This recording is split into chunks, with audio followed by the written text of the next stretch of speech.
सर्वमंगलमांगल्ये शिवे सर्वार्थसाधिके शरण्ये त्र्यंबिके गौरी नारायणी नमोस्तुते।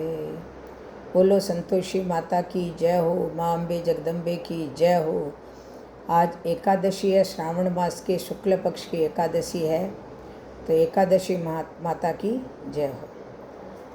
आज श्रावण मास के शुक्ल पक्ष की एकादशी का नाम है पुत्रदा एकादशी। युधिष्ठिर बोले, हे मधुसूदन, श्रावण शुक्ल पक्ष की एकादशी का क्या नाम है, सो कृपा करके मुझसे कहिए।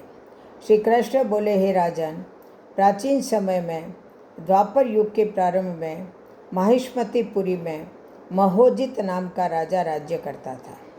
उसके पुत्र नहीं था, इससे उसको राज्य से सुख नहीं मिलता था। बिना पुत्र के इस लोक और परलोक में सुख नहीं है।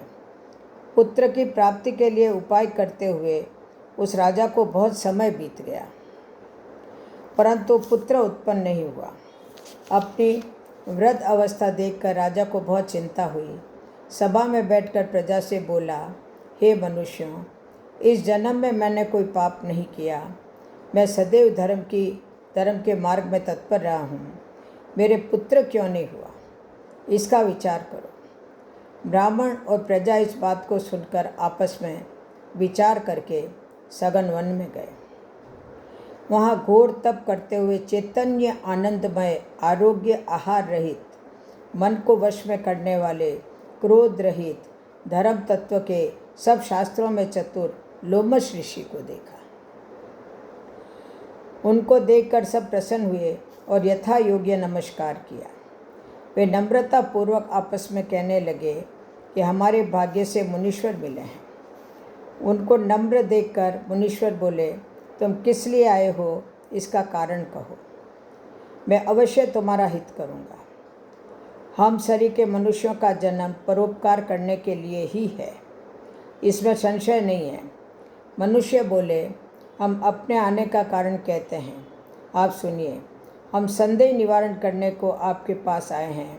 महीजित नाम का राजा पुत्रहीन है। हे ब्राह्मण, हम उसकी प्रजा हैं और पुत्र की तरह उसने हम रक्षा की है। उसको बिना पुत्र के देखकर उसके दुख से हम दुखी हैं। सो दृढ़ विचार करके हम तप करने को यहाँ आए हैं। हे द्विजोतम, जिसके भाग्य से ही हमको आपका दर्शन मिल गया है, बड़ों के दर्शन से ही मनुष्य का कार्य सिद्ध हो जाता है। हे मुने, ऐसा उपदेश दीजिए जिससे राजा के पुत्र हो जाए। उस राजा के पहले जन्म का वृत्तांत ध्यान करके मुनीश्वर बोले, पहले जन्म में यह राजा निर्धन और क्रूरता के कर्म करने वाला वेश्य था। एक गांव से दूसरे गांव में जाकर व्यापार करता था। एक समय ज्येष्ठ मास के शुक्ल पक्ष में द्वादशी के दिन मध्याह्न के समय गांव की सीमा पर प्यास से व्याकुल हो गया। वहाँ सुंदर जलाशय को देखकर जल पीने का विचार किया। वहाँ हाल की ब्याई हुई गौ बछड़े समेत जल पीने को आई। वह प्यास और धूप से व्याकुल थी। वह उसका जल पीने लगी। उस वेश्या ने जल पीती हुई गौ को हटाकर स्वयं जल पिया। उसी के पाप से राजा पुत्रहीन हुआ। वे मनुष्य बोले, हे मुने, पुराणों में सुना जाता है कि पुण्य के प्रभाव से पाप दूर हो जाता है। इसीलिए पुण्य का उपदेश दीजिए, जिससे पाप का नाश हो और आपकी कृपा से इनके पुत्र हो। तो लोमश ऋषि बोले, श्रावण शुक्ल पक्ष में पुत्रदा नाम की एकादशी प्रसिद्ध है। उसका व्रत प्रेम से विधि पूर्वक करो, रात्रि में जागरण करो, उसका निर्मल पुण्य राजा को दो। ऐसा करने से निश्चय राजा के पुत्र होगा। तो लोमश ऋषि के वचन को सुनकर और उनको प्रणाम करके प्रसन्न होकर सब अपने अपने घर चले गए। श्रावण आने पर सब लोगों ने राजा सहित श्रद्धापूर्वक व्रत किया। द्वादशी के दिन अपना पुण्य राजा को दिया। पुण्य देते ही रानी ने सुंदर गर्भ धारण किया।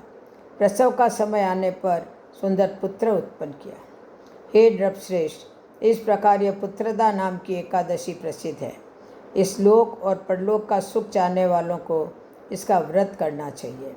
इसका महात्म्य सुनकर सब पापों से छूट जाते हैं और पुत्र का सुख पाकर अंत में स्वर्ग को जाते हैं। इस दिन गुड़ का सगार करना चाहिए। बोलो एकादशी माता की जय हो।